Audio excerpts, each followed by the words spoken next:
好，来，乡亲啊，继续来看防疫期间有民众群聚办庆生会，搁来放烟火。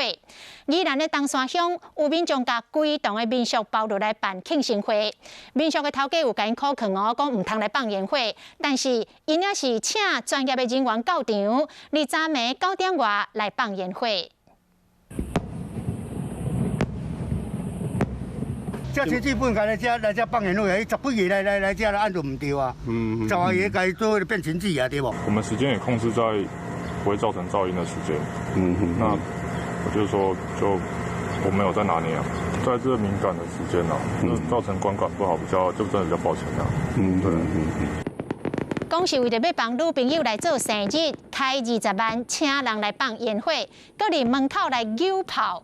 过当讲，这个涂骹是真侪残留的粪扫。村长讲，疫情的期间，搁群聚来放烟火，实在是不应该。希望相关的单位会当甲因当处罚。